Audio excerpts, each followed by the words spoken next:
Hello there. So I've seen Spider-Man, brand new day. So this will be my spoiler-free review. Anything I talk about will not have been, will be anything that's not been in any of the trailers. I won't go into any specifics about the plot or anything like that. So if you haven't seen the film yet, which has just been out a few days, so just a fair warning. This is non-spoilers, so no worries about that there. And I will say, so it'll be anything that's been in the market. And if you've managed to avoid the market and altogether, I will maybe talk about stuff that's in, or go into more details about stuff that's in the trailer. So just a shout out on that. But other than that, spoiler free. Here we go. Cut to the chase. The film's fucking awesome. Absolutely loved it. And there was always a danger, of course, when the next Spider-Man movie came out after No Way Home was such a mega success and was fucking great as well, that the next one after everything coming together, all the Spider-Men, all the villains and that, the next one would kind of be a bit of a downgrade or a bit of a damp squib. And to be fair, I do slightly prefer No Way Home to Brand New Day, but it's mighty close. It comes very close for that. And, repeat viewings could change it, and it'll be interesting to see how it goes on repeat viewings. But, Brand New Day is tremendous. What they pick it up perfectly from where No Way Home left off, and you've got now a more mature Peter Parker in that sense. That is more like the classic Spider-Man. He's not getting Stark tech and everything like that now. So in that sense, he is more the friendly neighborhood Spider-Man in that sense, even though there were elements of that, especially in Homecoming as well. So I will say that on a rewatch I did of that this week, you're like, yeah, that was still there. Some people will say it's never been there in the MCU, but let's be real, it has been there. Just not to the degree that it became later on. Now, I've got to say, Tom Holland absolutely knocks it out of the park. He is superb here. Absolutely. And I'm raving about how great he was in the Odyssey. I think people don't give him enough credit, even if you look at the earlier Spider-Man films, just how good he is in them as well. Outstanding here. He just really brings the warmth and likability that he always has. But you feel Peter's pain about what he's going through, about losing the love of his life, losing his best friend, and that's it. He still can see them and everything like that, but they just don't know who he is. And he just nails the pain and the emotion of that and the anguish perfectly. And hats off to him. He is superb in that there. But so what this film, it's got everything. Like I said, I talk about the emotional moments, and there's some great emotional moments, some great quiet character moments as well. But there's so much else. Like the action scenes are outstanding, especially like the tank one. Now that the big scene with Spider-Man and the Hulk that you see glimpse of in the trailer is phenomenal. So outstanding stuff here as well. By the way, the Hulk in this is in it organically, not shoehorned. It doesn't feel shoehorned in it. I'd fall for just like, oh, let's get another Avenger in it for that sake. No, it makes sense and is used brilliantly. So kudos to that there. And Punisher as well, outstanding. Now, I'm more of the film and TV guy with the comic book stuff, not so much the comics. But from what I was saying, hearing from a lot of people who are familiar with the Spider-Man Punisher dynamic in the comics, they've captured that extremely well. And even me, who doesn't know the dynamic so much, works perfectly. You could think, yeah, but Spider-Man's the bright, happy one, and Punisher's obviously the gritty, brutal one, but the yin and the yang works perfectly. And John Bernthal, again, another one from the Odyssey, he's great here as well. He really nails it. I watched the Punisher one-shot thing a couple of months ago on Disney Plus, and that was very good. I enjoyed it. I think I've got a review up for it as well, but this is great. Again, he didn't have a ton to do in the Odyssey, so I'm not all that familiar with his work and all that, but, here, outstanding. Absolutely love the dynamic here. Of course, Zendaya's great. We also have some marvelous emotional scenes as well. Yeah, she just nails the character perfectly and everything like that. Again, you've got Jacob Barton, I think his name is. Sorry if I've mispronounced that, as Ned. Really like him here. He has some great character moments as well with that as well.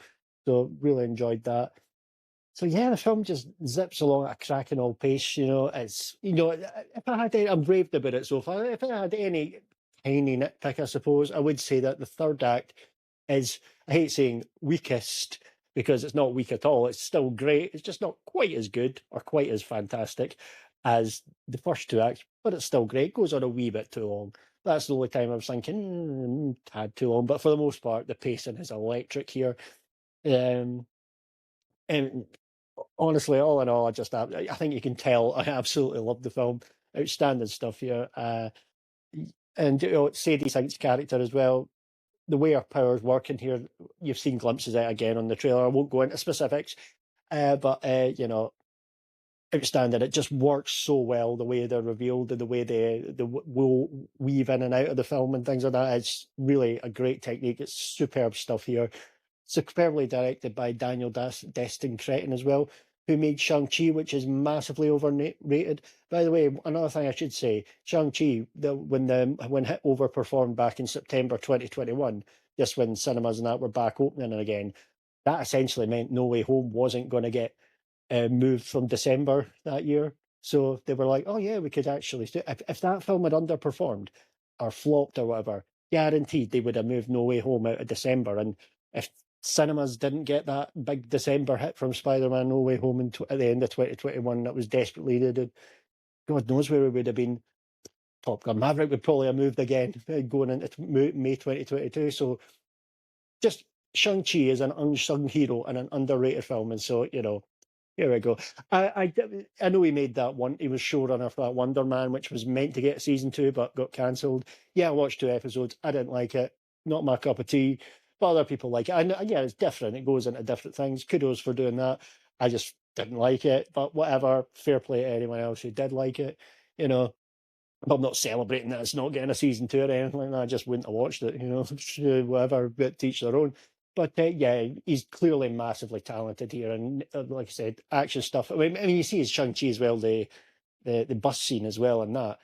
But then he's now on an even bigger scale here. There was a skyscraper scene as well, if I remember right, in Shang-Chi. So he was great doing the action things, and even bigger scale with more like that here with the bigger characters and that, more main characters in the MCU, and absolutely smashes it. But like I said, great with this quiet, emotional stuff. Some great humor as well in this film as well. There's some, even a few hours after seeing it, I was thinking a little funny bits jumping into my head. Again, I won't ruin it, but there was a bit that reminded me of, you know, the lift or elevator, if you're American, scene in the Spider-Man 2.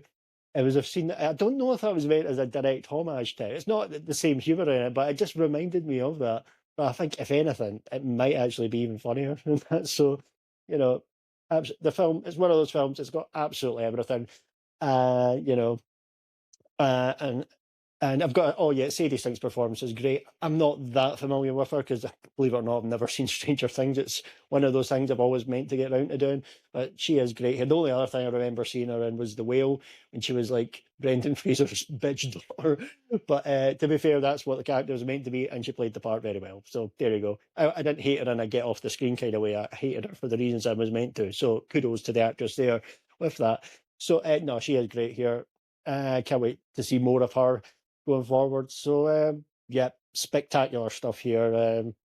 Probably there's been a lot of gushing here, but there's probably a lot of things I've forgotten about.